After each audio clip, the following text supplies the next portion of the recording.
네, 오늘 말씀의 제목은 부활 이후 세 가지 명령이라는 말씀의 제목입니다. 오늘 예배에 참석하신 여러분을 진심으로 환영합니다. 지난주는 부활절이었죠. 오늘은 부활 이후 첫 주일입니다. 예수님이 부활하신 이후에 제자들에게 나타나셔서 세 가지를 명령을 하셨습니다. 이 세 가지 명령은 부활하신 예수님이 제자들에게만 주는 것이 아니고 우리에게 동일하게 명하시는 말씀입니다. 그래서 오늘 예수님께서 말씀하신 이 세 가지 명령을 잘 듣고 또 우리의 삶이 정말로 가치 있는 삶, 복된 인생의 삶을 살게 되시기를 주의 이름으로 축복합니다. 우리는 놀라운 복음을 받은 사람이죠. 여러분, 복음을 받았다는 것은 무엇을 의미할까요? 복음을 받았다는 것은 십자가를 통해서 우리의 죄가 완전히 사함받았다는 거죠. 다시 말해서 죄에서 자유가 되었다는 것입니다. 또 부활을 통해서 우리를 죽음에서 완전히 건지시다는 거죠. 다른 말로 하면은 죽음에서 자유케 된 것입니다. 그래서 정말 놀라운 복음이죠. 우리가 예수 그리스도를 믿음으로 말미암아 우리는 죄에서 자유케 되고 죽음에서도 자유케 된 것입니다. 그래서 예수님은 제자들이 다 한 곳에 모여 있는 곳에 나타나셔서 처음으로 부활하신 이후에 처음으로 다음과 같은 말씀을 하십니다. 요한복음 20장 19절입니다. 우리 같이 읽어보겠습니다. 시작. 이날 곧 안식 후 첫날 저녁 때에 제자들이 유대인들을 두려워하여 모인 곳에 문들을 닫았더니 예수께서 오사 가운데 서서 이르시되 너희에게 평강이 있을지어다. 예수님이 부활하시고 난 다음에 처음으로 제자들에게 나타나셔서 하신 말씀이에요.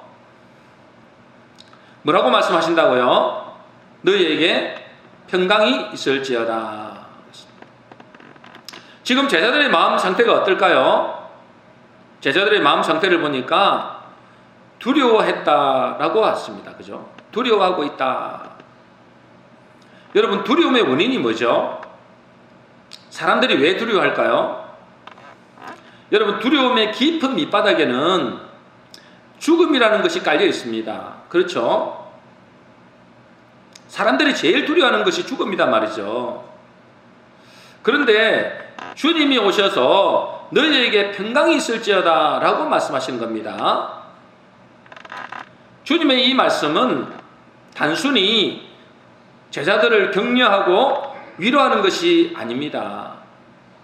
하나님께서도, 예수님께서 지금도 우리에게 부활하시고 난 다음에 우리에게 뭐라고 말씀하시느냐? 너희에게 평강이 있을지어다 이렇게 말씀하시는데, 그것이 단순히 우리를 격려하기 위해서가 아니고 위로하기 위해서가 아니라는 거예요. 여러분, 예수님이 너희에게 평강이 있을지어다 할 때 이 평강은 그 원어에 깊은 뜻이 있는데요.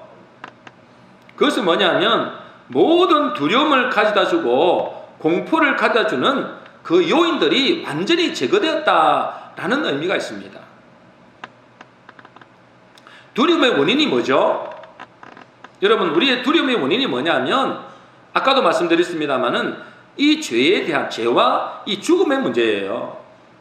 여러분, 죄를 지으면 사람들이 두렵잖아요.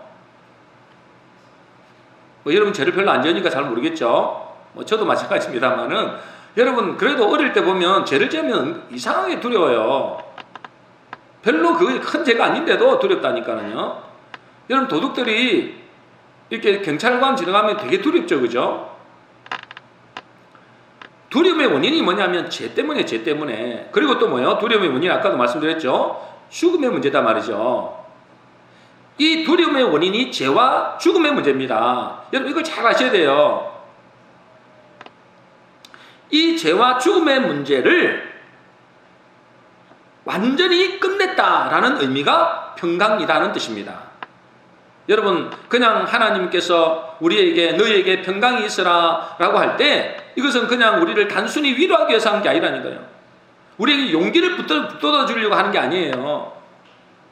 너희에게 두려움을 주다 주는 그 근본 원인, 그 죄와 죽음의 원인을 완전히 뭐 했다고요? 제거하셨다고요. 제거. 그래서 하나님께서 예수님이 부활하신 이후에 처음으로 말씀하신 것이 뭡니까? 너희에게 평강이 있으라는 거예요. 이제부터 너희에게 평강이 있으라는 겁니다. 더 이상 뭐라 말해요? 죄에서, 죽음에서 너희들을 더 이상 구속할 요인들이 사라졌다는 거예요. 그러므로 저와 여러분들이 이 십자가와 부활의 복음을 믿는다면 십자가를 통해서 어떻게 된 거예요? 죄에서 어떻게 된 거예요? 자유케 됐단 말이죠.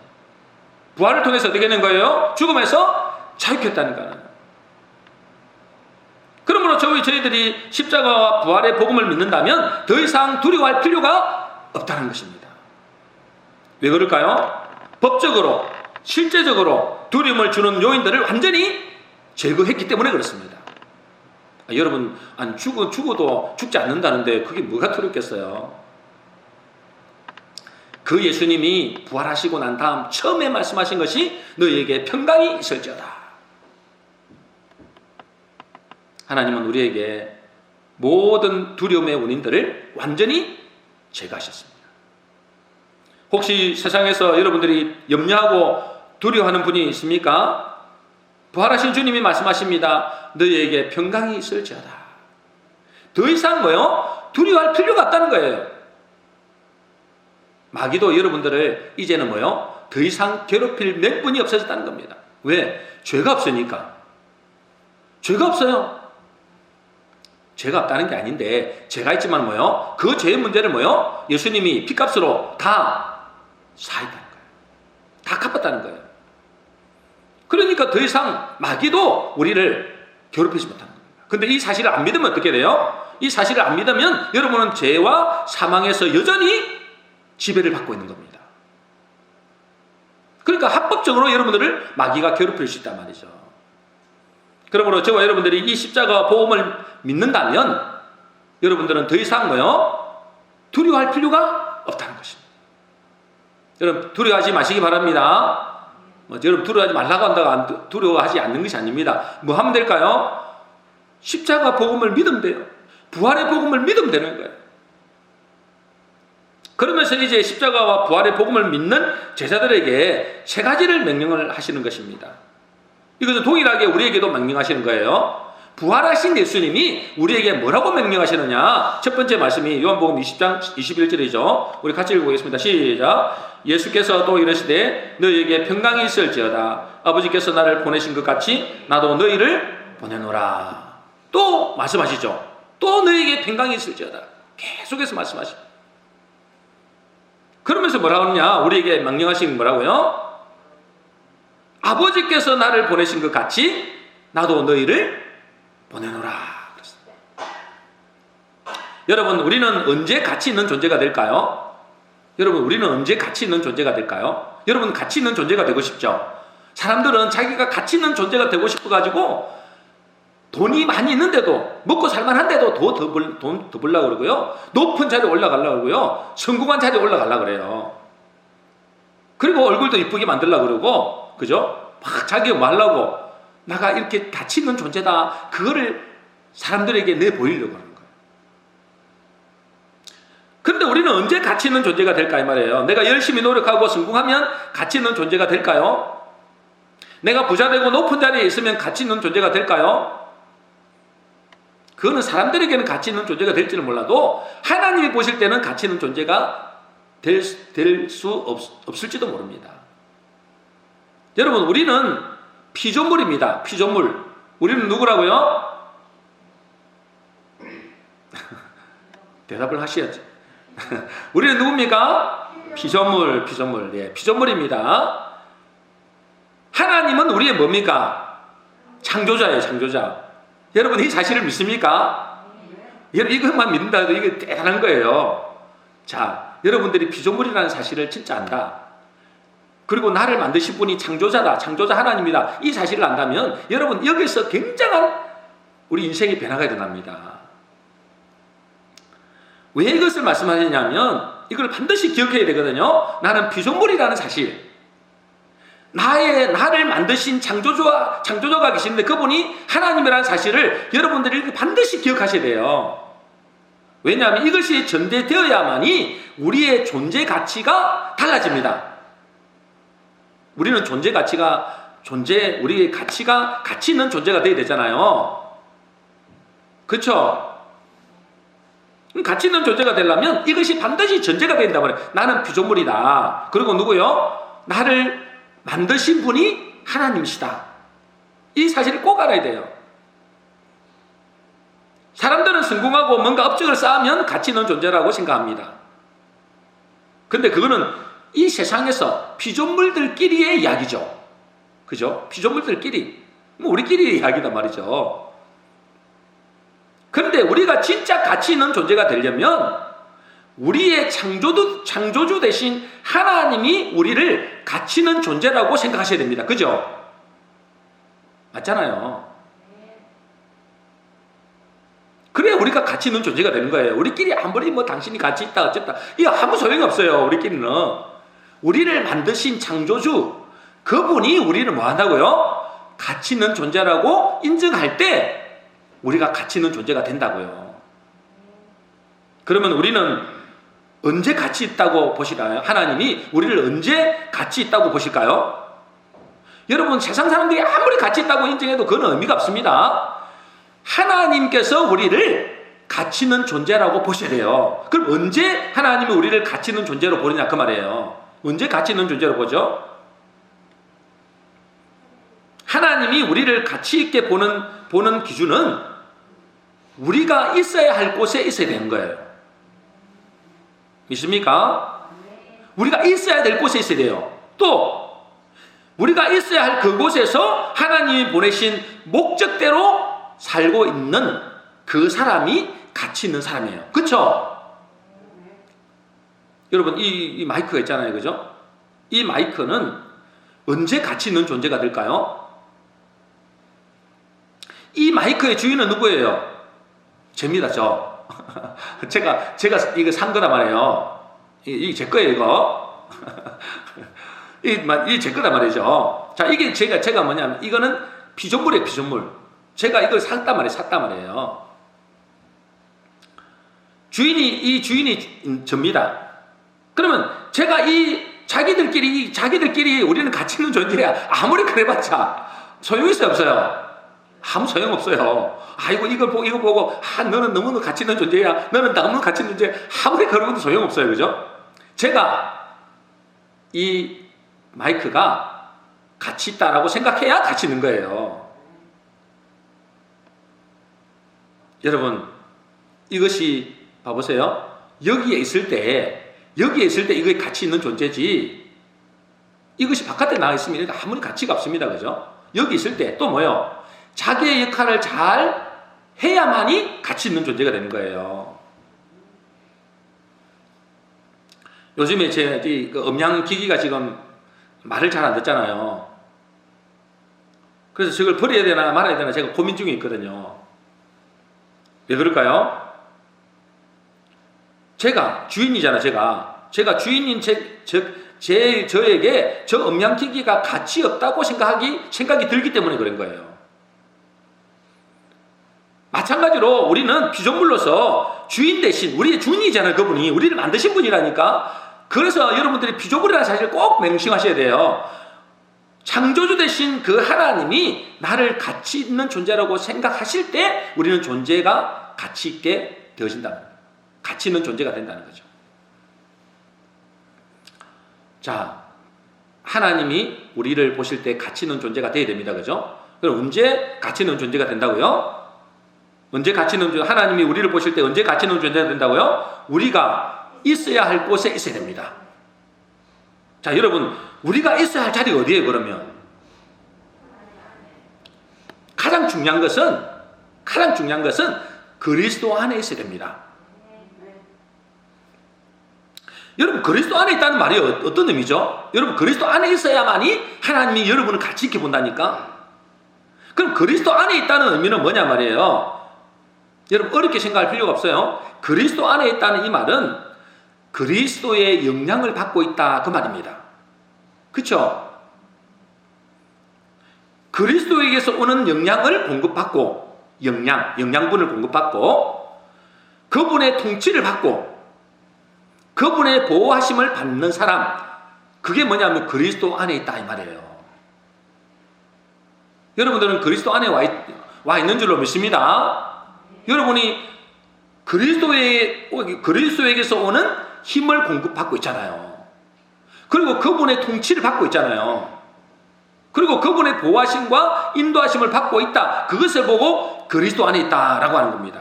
그래서 주님이 우리에게 뭘로 비유하나요? 포도나무와 가지로 비유하는 거예요. 그죠? 가지가 포도나무에 붙어 있을 때 그게 그리스도 안에 있다는 말이거든요. 붙어 있을 때 뭐가 되는 거예요? 가치 있는 존재가 되는 거예요. 생명이 유지가 된다고요. 근데 그리스도 바깥에 있다는 말은 어떤 말일까요? 그리스도 바깥에 있다. 이 말은 무슨 말이에요? 그리스도의 통치를 받고 있지 않다 이 말이에요. 그죠? 세상에 영향을 받는다 그 말이에요. 세상의 영향을 받고 산다. 그리스도의 영향보다는 세상의 영향을 더 받고 산다. 그리고 세상의 통치를 받고 세상의 뿌리를 두고 있는 것을 그리스도 밖에 있다는 거예요. 여러분들은 이제 그리스도 안에 들어왔기 때문에 이제는 뭐요? 그리스도의 영향을 받아야 돼요. 그리스도의 통치를 받아야 돼요. 그리스도의 인도를 받아야 돼요. 그것이 그리스도 안에 있는 자. 그 사람이 하나님 보실 때 어떻다고요? 가치 있는 존재라고 본다고요. 그래도 바깥에 나 있는 사람은 절대로 가치 있는 존재로 보지 않습니다. 그건 뭐와 같아요? 가지가 포도나무에서 떨어져 남아있는 것과 똑같아요. 그 아무런 소용이 없어요. 그죠? 떨어져 있는 그 나무 가지는 어떻게 돼요? 나중에 사람들이 모아다가 어디로 간다고요? 불에 던져 두 사는다 했어요. 아무런 가치가 없는 거예요. 그러므로 저와 여러분들이 하나님이 보실 때 가치 있는 존재가 되려면 그리스도 안에 들어와 있어야 됩니다. 여러분 그리스도 안에 다 들어온 줄로 믿습니다. 그래서 하나님 뭐라냐? 예수님이 요한복음 15장 4절입니다. 우리 같이 읽어보겠습니다. 시작. 내 안에 거하라. 나도 너희 안에 거하리라. 가지가 포도나무에 붙어 있지 아니하면 스스로 열매를 맺을 수 없음 같이 너희도 내 안에 있지 아니하면 그러하리라. 어디 안에 거하라고요? 내 안에 거하라. 예수 안에 거하라. 그리스도 안에 거하라. 그 말이에요. 그럴 때 하나님이 우리를 보시면 뭐라고요? 가치 있게 보신 겁니다. 보시기에 좋았더라 라고 된 겁니다. 여러분들은 다 그리스도 안에 들어오셔서 이제 하나님 보실 때 정말 가치 있고, 창조주 하나님, 우리를 만드신 그 창조주 하나님 보실 때 정말 가치 있고 보시기에 좋았더라 하는 복된 여러분 되시기를 주의 이름으로 축원합니다. 그리고 또 주님이 보실 때 우리가 있어야 할 곳이 어디냐? 여러분, 주님이 우리를 보실 때 우리가 있어야 할 곳이 어딜까요? 우리가 하나님이 있어야 될 곳에 있을 때 가치 있는 존재가 된다 했잖아요. 그럼 주님이 우리를 보실 때 있어야 할 곳이 어디냐 이 말이에요. 어디라고 했어요? 아까 본문에 보니까 아버지께서 나를 보내신 것 같이 나도 너희를 뭐 한다고요? 보낸다 그랬어요. 여러분 우리를 어디로 보낸다고 하신 거예요? 부활하시고 난 다음에 제자들에게 우리에게 말씀하시는 거예요. 어디를 보낸다고 하시는 거예요 지금? 아버지께서 나를 나가 누구예요? 예수님이죠. 아버지께서 예수님을 어디로 보내셨어요? 세상에 보내셨다고요. 그러므로 나도 너희를 어디에 보낸다고요? 세상으로 보낸다 이 말이에요. 왜 주님이 우리를 세상에 보내시죠? 여러분은 왜 이 세상에 왔다고 생각하시나요? 이곳에서 잘 먹고 잘 살고 그냥 떵떵거리며 여기 살라고 한 것이 아니에요. 지난주에 말씀드렸지만은 이 세상은 행복하게 떵떵거리며 천년만년 사는 곳이 아니에요. 이곳은 어떤 장소라고요? 구원받아야 될 장소예요. 그래서 인생은 고해라 그러는 고해, 고통의 바다. 아니, 고통의 바다 속에 있는데 있잖아요. 나는 너무너무 행복하다. 이게 이제 문제가 되는 거예요. 고통의 바다에 있으면 어떻게 돼야 되나요? 빨리 구원받아야죠. 빨리 구원받아야 될 장소입니다. 이 땅은 구원받아야 될 장소지 이 땅에서 천년만년 행복하게 누리는 장소가 아니다 말이에요. 그래서 하나님이 부활하신 주님이 우리가 예수 믿는 우리를 보고 이 땅에 보내신 거예요. 왜요? 의미 없이 우연히 나를 이 땅에 보내신 거 아닙니다. 그죠? 주님은 내가 이곳에 오고 싶어 온 것이 아니에요. 그죠? 주님은 아니고, 주님이 아니라 우리는 이곳에 오고 싶어서 온 것이 아닙니다. 주님이 보내신 거죠. 여러분, 이걸 꼭 깨달으셔야 돼요. 자, 내가 이 땅에 왔다. 여러분, 오고 싶어 왔어요? 아니잖아요. 그죠? 여러분, 왜 왔어요? 여러분, 왜 이 땅에 오셨냐고요? 몰라요? 금방 이야기했잖아요. 아버지께서 나를 보내신 같이 예수님이 우리를 보내신 겁니다. 이것을 알고 사는 것과 모르는 것은 천지 차이입니다. 여러분, 내가 나의 주인 대신, 나의 창조주 대신 그분이 나를 이 땅에 보내셨다. 이걸 알고 사는 것과 모르는 것과는 천지 차이다 말이에요. 여러분, 예전에도 제가 말씀을 드린 바 있는데, 생명이라는 말의 단어는, 생명이라는 말을 한자로 풀어보면 이렇습니다. 생명이라는 단어 보세요. 생명이 뭐예요? 살생자, 명자 무슨 명자예요? 명령할 명자입니다. 그죠? 명령할 명자. 생명이 뭐예요? 그런가? 생명의 뜻이 뭐예요? 명을 사는 거예요. 명을 사는 거. 군대 가면은 딱 인사할 때 뭐라 그래요? 명 받았습니다. 그러잖아요. 누구는 이렇게 매를 며칠자에 명 받았습니다. 그래요. 명령을 받았다 이 말이에요. 명령을. 누구의 명령을 받은 거예요? 창조주 하나님에게 명령을 따라 사는 것을 보고 생명이 있다는 거예요.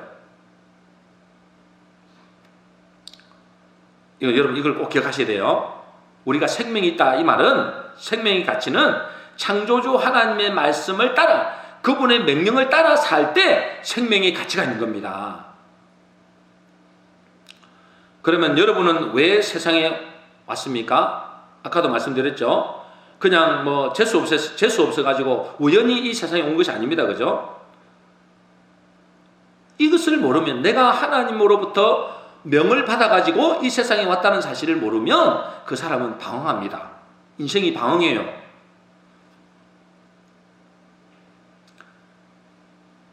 돈은 많이 벌고 성공할지는 모르지만은 내가 하나님으로부터 이 땅에 명을 받아서 왔다. 분명한 명령을 받아왔다. 뭔가 할 일이 있어 왔다. 이 사실을 모르게 되면 여러분들은 방황한다니까. 돈이 많으면 많을수록, 성공하면 할수록 방황해요. 인생의 삶의 이유를 모르기 때문에 그래요. 한마디로 말해서 뭐냐면 하나님의 명령을 몰라서 그래요. 그렇잖아요. 예를 들어 직장을 갔는데, 출장을 갔어. 해외에 출장을 갔는데 자기가 뭘 해야 될지 몰라. 그럼 얼마나 이게 참 기가 막히는 일이겠어요. 그죠? 분명히 사장의 명을 받고 간 거잖아요. 명을 받고 갔는데 자기가 뭐 때문에 왔는지 몰라. 시간만 보내는 거야. 이제 미치는 거죠. 그렇잖아요. 아니, 이제는 돌아갈 때가 다 돼가는데, 한 달 있으면 돌아가야 되는데, 아니, 시간은 자꾸 가는데 내가 뭐 때문에 사는지도 몰라. 내가 뭐 때문에 이곳에 왔는지도 몰라. 그러면 진짜 돌아가는 게 불안하고 두려운 거예요. 그죠? 여러분, 우리도 똑같다니까. 생명을 줬다는 건 뭐예요? 명을 따라 산다는 거예요. 하나님의 명령을 따라 사는 것. 근데 그 명령을 몰라. 내가 뭐 때문에 이 땅에 왔지? 내가 이곳에 잘 먹고 잘 살고 막 부자 되고 성공하라고 왔나? 몰라서 그런 거예요. 근데 그게 아니거든요. 살아보니까. 그러니까 방황하고 갈등하는 거예요. 타락하는 거예요, 사람이. 명을 받았는데 그 명령을 모르니까 타락하는 거예요.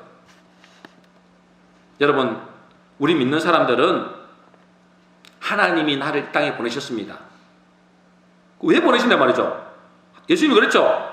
아버지께서 나를 보내신 것 같이 나도 너희를 보낸다 했잖아요. 왜 보내신다 이 말이죠? 요한복음 20장 23절입니다. 같이 읽겠습니다. 시작. 너희가 누구의 죄든지 사하면 사여질 것이요 누구의 죄든지 그대로 두면 그대로 있으리라 하시니라. 한마디로 말해서 뭔 말이에요? 죄의 사함의 복음을 전하라는 거죠. 한마디로 말해서 복음을 전하라는 것입니다. 복음을 전해서 말하고요. 생명 살리라 그 말이에요. 생명을 살리라. 저와 여러분들은 뭘 아는 겁니까? 저와 여러분들은 이제는 뭘 알아요? 구원 얻는 길을 압니다. 그죠? 영생 얻는 길을 알고 있잖아요. 그러니 우리가 이 복음을 이 복음을 알기 때문에 이 복음을 전할 때 그들이 뭘 얻는 거예요? 영생을 얻는 겁니다. 생명을 얻는 거예요. 생명을. 죽은 사람들이 살아나는 겁니다. 여러분, 이것보다 중요한 일이 어디 있어요? 그죠? 여러분, 이 세상에 살면 이것보다 중요한 일이 어디 있냐고요. 그래서 예수님이 부활 이후에 예수 믿는 우리를 보고 뭘 주셨다고요? 명령을 주신 거예요. 명령을. 무슨 명령요? 너희에게 세상에 가서 사람을 살리라는 거예요. 너희도 혼자 잘 먹고 잘 살고 부귀영화를 누리고 천년만년 살려고 하지 말고 단 하루를 살더라도 10년을 살더라도 20년을 살더라도 생명 살리는 일을 해라. 그게 아버지께서 나를 보내신 같이 나도 너희를 보내는 목적이다. 깨달으시길 바랍니다. 여러분, 이걸 모른다. 여러분, 이걸 모르죠? 여러분, 많이 가지면 가질수록, 여러분 잘 되면 잘 될수록 나중에 여러분 굉장히 허무해집니다. 굉장히 허무해져요. 인생이. 내가 지금까지 뭐 때문에 살았지? 이렇게 나온다니까. 여러분 한번 살아보세요. 여러분들 먹고 싶은 거, 놀고 싶은 거, 하고 싶은 거, 여러분 60대로 막 살아보세요. 나중에 뭐가 될까? 뭐가 남을까요? 허무함이 남습니다. 허무함이. 그래서 내가 나중에 그 마음에 두려움이 남다니까. 두려움이. 걱정이 되는 거예요. 가면서 내가 이제 죽을 때가 다 돼가는데 내가 이거 어떡하지? 여러분, 이걸 모르면 큰일 납니다. 예수님이 여러분에게 부활에 의해 우리에게 말씀하신 명령이에요. 아버지께서 나를 보내신 같이 나도 너희를 보낸다. 여러분, 이거 말고는 아무런 가치 있는 일이 없습니다. 여러분이 가치 있는 일이 뭐가 있겠어요? 여러분이 성공하고 부자 되고 출세하면 한다 한들 그 남는 게 뭐냐? 남는 게 없다니까. 나중에 여러분 성공해본 사람들 이야기하잖아요. 남는 게 없어요. 뭘 남아요? 돈을 남깁니까? 돈을 남겨서 많은데 자녀들에게 많이 줍니까? 자녀들 그 받아가 많은데 타락한 데 쓴다니까는. 타락하는데 아무런 의미가 없어요. 그래서 예수님은 하나님 그랬잖아요. 우리의 육체는 풀과 같고 우리의 영광은 그 들의 꽃과 같다. 풀은 마르고 꽃은 시드는데 뭐만 남다고요? 하나님의 말씀, 명령만 남는다는 거예요. 여러분, 우리는 언제 가치 있는 존재가 된다고요? 하나님의 명령을 따라 살 때 그것이 가치 있는 존재가 되는 겁니다.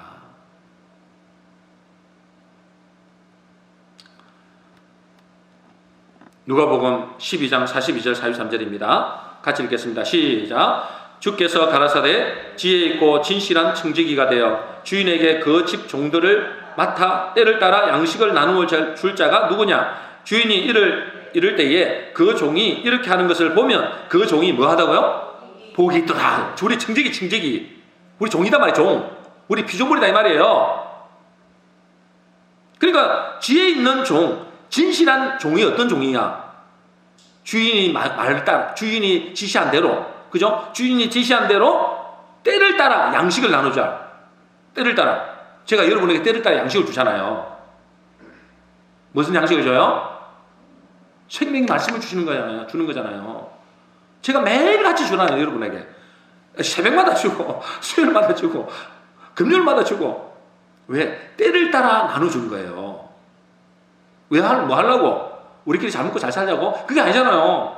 여러분에게 생명을 나눠주는 거예요. 여러분도 똑같이 이걸 위해 살아야 되는 거예요. 그 종이 복이 있으리로다 그랬어요. 여러분, 복된 존재가 되시기를 바랍니다. 그러면 어떻게 해야 그들을 살릴까요? 어떻게 해야 그들을 살리냐 이 말이에요.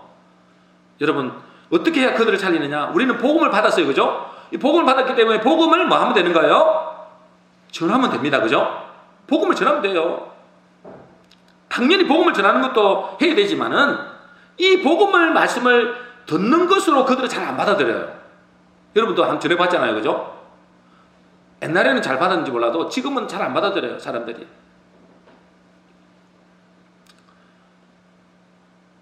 그런데 예수님은 생명을 살리기 위해서 어떻게 하셨느냐? 그걸 보면 알아요. 어떻게 하면은 그 생명을 살릴 수 있느냐 이 말이죠. 예수님도 당연히 뭐예요? 당신이 복음 자체니까 이 복음을 전했어요. 그런데 그걸로만 안 했다니까? 그걸로만 살릴 수가 없어요.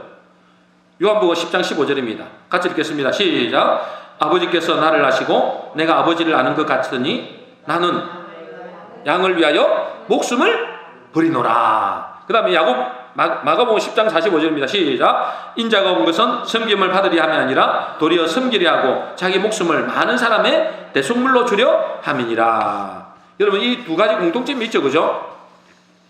생명을 살리기 위해서 예수님이 뭐 하는 거예요? 이 땅에 오셨고, 또 이 땅에 오셔서 그저 그냥 말만 전한 게 아니라니까요. 말로만 전한 게 아니에요. 뭐 하신 거예요? 생명을 살리기 위해서 뭐 한 거예요? 자기를 희생했다고요. 자기를 희생했어요. 여러분, 마찬가지로 우리가 이 복음이 전해져서 그들을 살리기 위해서는 당연히 복음을 전해야 됩니다. 그죠? 당연히 복음도 전해야 되지만 어떻게 되는 거예요? 또 한편으로는 그들을 위해서 내가 죽는 삶이 있어야 되는 거예요. 이거 죽는 삶이 돼야 됩니다. 여러분도 지금 여러분 그 복음을 전해보죠. 옆에 있는 이웃 사람이나 아니면 가족들에게나 자녀들에게나 전해보잖아요. 잘 됩니까? 안 되죠. 오히려 어때요? 무시하고 막 그러죠. 어떤 데는 핍박한다니까. 야, 예수 믿는다고 다 돼? 막 이런다니까. 교회 좀 작작 다니니까 적당히 다녀, 적당히. 아무도 몰라서 그래요, 그분들은. 그죠? 여러분, 내가 그들에게 그렇다고 해서 막 이렇게 잔소리 한다고 되는 것도 아니에요. 그죠? 죽어버려야 돼요. 내가 죽어버려야 된다니까. 내가 양을 위하여 생명을 버리노라 했잖아요. 그래서 어떻게 돼요? 때로는 내가 손해보기도 하고 억울한 일 당하기도 해요. 여러분, 내가 복음을 위해서 살면 여러분 괜히 이상하게 사람 살리겠다 하는데 그들은 어째요? 우리를 억울하게 우리가 너무나 억울한 일 당할 때가 많다니까. 손해볼 때도 있고 억울한 때 핍박을 당할 때도 있어요. 손가락질 당할 때도 있어요.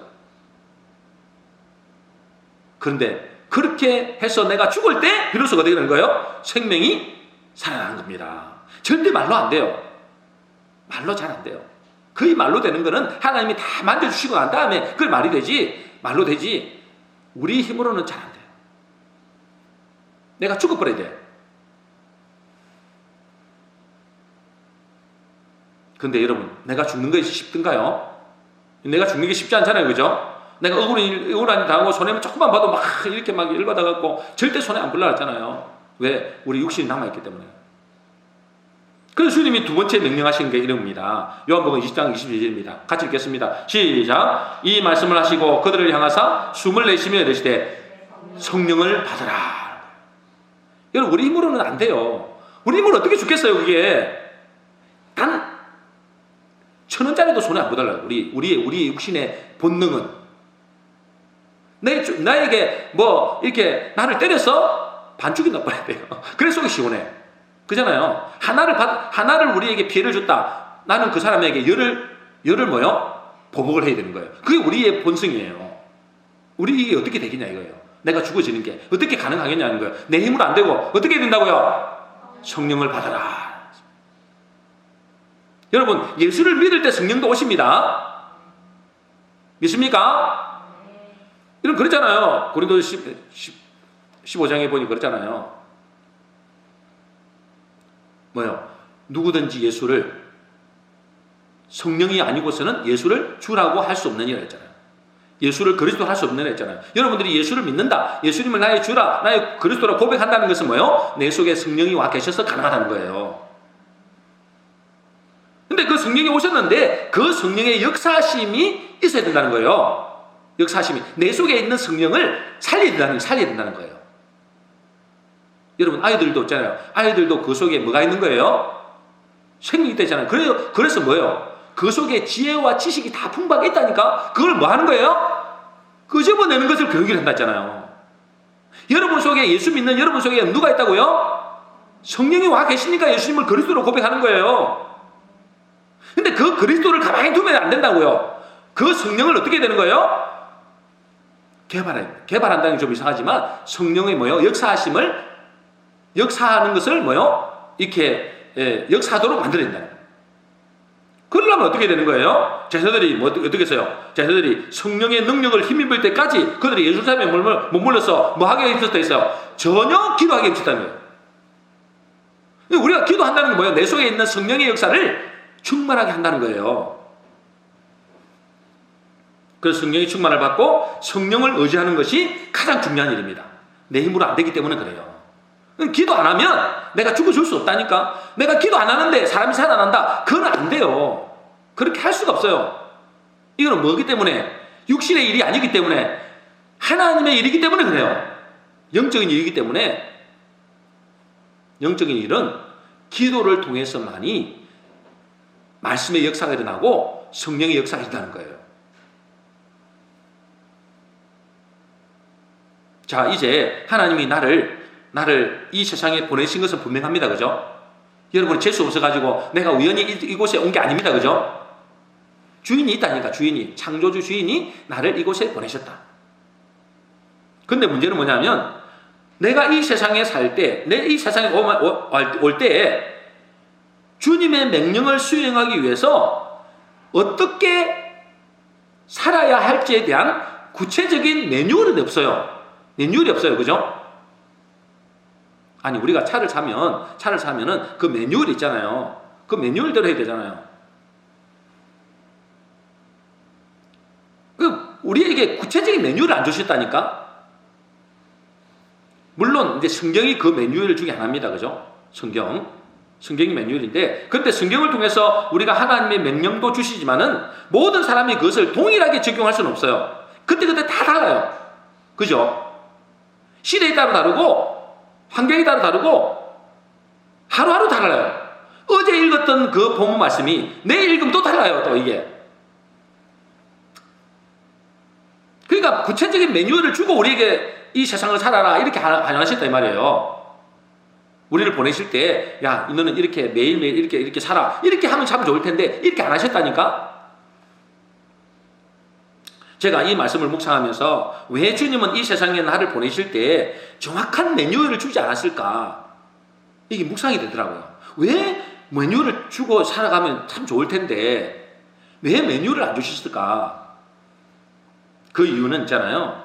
우리가 살면서 늘 주님께 여쭈며 살라는 거예요. 뭐라고요? 주님께 뭐라고요? 묻는 인생이 되라 이 말이에요. 여러분, 내 인생에 내 힘으로 내 능력으로 내가 애쓰고 노력하라는 게 아닙니다. 뭐 하라고요? 왜 매뉴얼을 안 주셨다고요? 늘 하나님께, 늘 주님께 나의 주인 대신, 나의 하나님, 나의 창조 대신 그분에게 늘 뭐 하는 인생이 되라고요? 여쭙는 인생이 되라 이 말이에요. 묻는 인생이 되라 이 말이에요. 이게 굉장히 중요합니다, 여러분. 왜 그렇게 하시느냐? 그래서 이 땅에서 하나님 보내신 사명을 잘 감당하기 위해서 늘 주님께 묻는 인생이 되어야 되는데, 그것을 통해서 하나님이 원하시는 게 뭐냐? 왜 하나님이 그렇게 자꾸 묻는 인생이 되라고 그러죠? 왜 그렇게 하실까요? 하나님이 나의 인생의 주인님을 깨달으라는 거예요. 네가 네 주인이 아니라는 거예요. 네 인생의 주인이 아니라는 거예요. 너의 보스가 있다는 거예요. 보스가. 너를 창조하신 창조주가 있다는 거예요. 너의 주인이 따로 있다는 거예요. 그걸 늘 인식하라는 거예요. 그리고 또 뭘 이야기를 하시려 하느냐면, 하나님이 뭐요? 나와 함께 동행하기를 원한다는 사실입니다. 이 두 가지를 말씀하시려고 하는 거예요. 우리에게 정확한 매뉴얼을 가지고 매뉴얼을 주지 않는 이유는, 첫 번째는 뭐라고요? 늘 하나님께 여쭙는 인생. 그래서 뭐라고요? 너의 주인이 따로 있다는 것을 알아라. 또 하나는 뭐라고요? 하나님이 우리와 함께 하신다는 사실. 함께 하기를 원하신다는 사실. 그래서 우리 인생을 내 마음대로 살지 말고 우리 인생의 주인 되신 주님과 함께 늘 동행하며 살아라. 이것이 하나님이 우리에게 구체적인 매뉴얼을 주지 않는 이유입니다. 여러분, 우리는 우리 인생의 주인이 내가 아니라 주님이라는 사실을 놓치면 큰일 납니다. 내 인생의 주인이 아니에요. 아까도 말했죠. 우리는 청직이라고, 청직이. 종이라고 말이에요, 종. 우리의 주인이 따로 있다니까 나중에 계산을 한다니까요. 여러분, 나중에 주님 앞에 갈 때 다 계산을 해요. 어떻게 살았는지를. 그리고 어째요? 인생에서 내 혼자 사는 것이 아니라 뭐요? 주님과 함께 사는 것임을 꼭 명심하셔야 돼요. 첫 번째는 뭐라고요? 내 인생의 주인이 따로 있다. 두 번째는 뭐라고요? 나 혼자 사는 것이 아니라 그분과 함께, 주님과 함께 살아간다. 이 두 가지를 꼭 지키셔야 돼요. 그래서 주님이 이 세상에 보내실 때, 우리를 이 세상에 보내실 때 가장 강조하신 말씀이 뭐라고요? 내가 너와 함께 하겠다는 거예요. 함께 하겠다. 그리고 순간순간 너를 보호하고 너를 인도해 가겠다는 거예요. 근데 많은 사람들이 있잖아요. 교회 다니는 많은 사람들이 자기가 혼자 사는 것처럼 생각할 때가 많아요. 혼자. 여러분, 우리가 힘들고 어려운데도 하나님은 우리에게 무관심하시고 우리를 내버려 두시는 것처럼 보일 때가 많다는 거예요. 하나님이 나를 보호하신다더니 나와 함께 하신다더니 성경에는 그대로 있는데 전혀 함께 하시는 것 같지가 않아요. 무관심하는 것 같아. 근데 절대 그렇지 않다는 거예요. 절대 그렇지 않다는 거예요.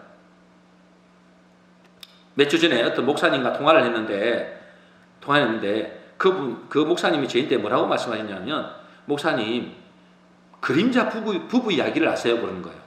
그림자 부부. 그림자 부부가 뭐예요? 그랬더니 그런 이야기를 하더라고요.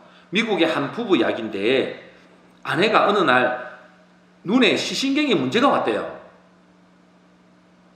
그러니까 시신경에 문제가 왔는데 고칠 수가 없는 거예요. 그래서 결국은 장님이 됐어요. 장님이. 소경이 된 거예요.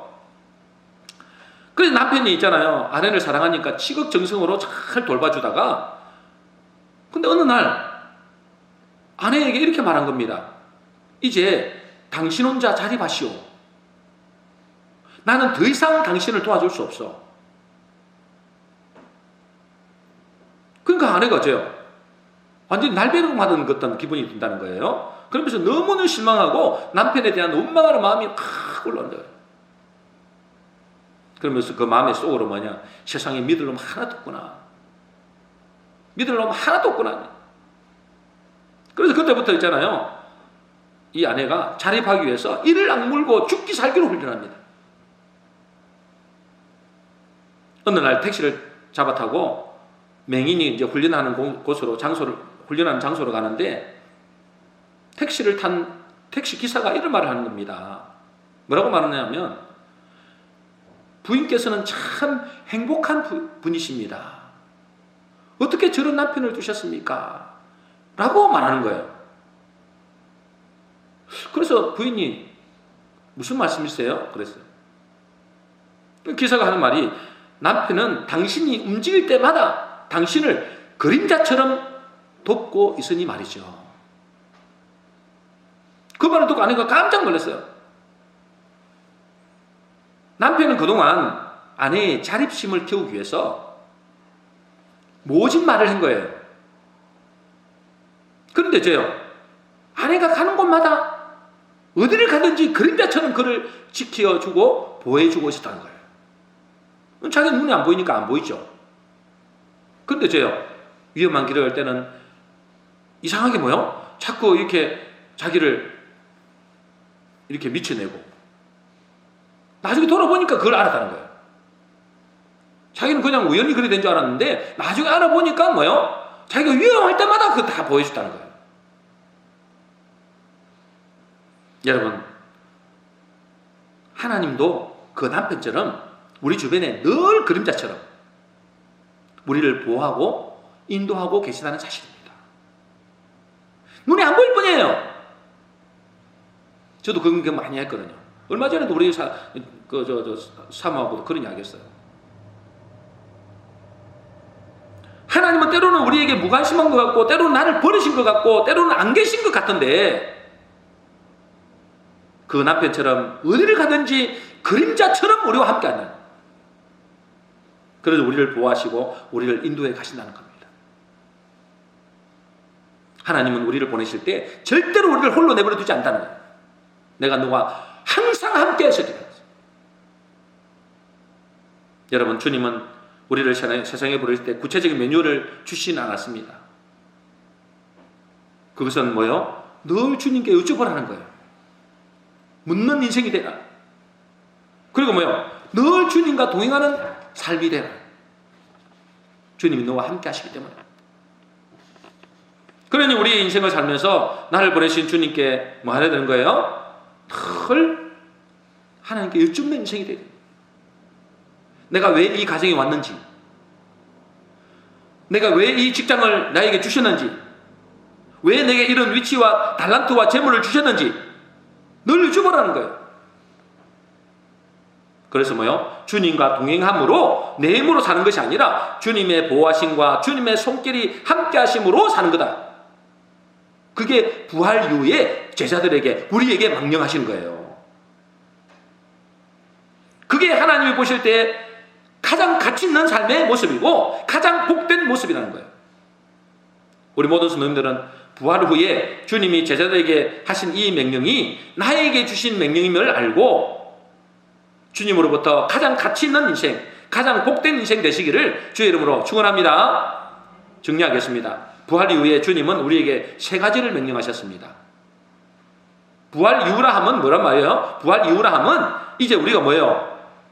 죄에서, 죽음에서 해방된 이유를 말합니다. 여러분, 더 이상 뭐예요? 죄에서, 죽음에서 더 이상 묶일 필요가 하나도 없어요. 왜? 하나님이 이미 선포하셨어요. 법으로 선포하셨다니까. 우리에게 뭐가 임한 거예요? 너희에게 뭐가 임한 거예요? 평강이 임할지어다. 우리에게 평강이 임한 겁니다. 여러분, 이 평강이 여러분에게 임하기를 바랍니다. 이제 우리는 주님께서 우리에게 부활 후에 분명한 세 가지 방향을 말씀하십니다. 명령을 말씀하시죠. 첫 번째 뭐예요? 아버지께서 나를 보내신 같이 나도 너희를 이 땅에 보낸다. 이 세상에 보낸다. 이 집에 보낸다. 이 직장에 보낸다는 거예요. 왜 보낸다고요? 생명 살리는 가치 있는 일을 하기 위하여 세상에 보낸다는 거예요. 두 번째는 뭐예요? 근데 거의 내 힘으로 안 된다 했죠? 내 힘으로 안 되니까 죠 성령을 받아라. 성령으로 충만케 되라. 그래서 우리는 기도하는 겁니다. 마지막으로 하나님은 우리에게 세상에 보내실 때 구체적인 매뉴얼을 주지 않았습니다. 그죠? 뭐 하려고 왜 안 주셨어요? 늘 주님께 묻는 인생이 되라는 거예요. 그리고 주님과 늘 동행하는 인생이 되라는 거예요. 주님이 너와 함께 하시기 때문에. 지금도 주님은 눈에 보이지 않지만 늘 우리와 동행하시고 우리를 보호하시고 우리를 인도해 가십니다. 우리 모든 성도님들은 주님이 나를 세상에 보내셨음을 알고 주님과 동행하심으로 생명 살리는 가치 있는 일에 쓰임 받으셔서 최고의 복된 인생 되시기를 주의 이름으로 축원합니다.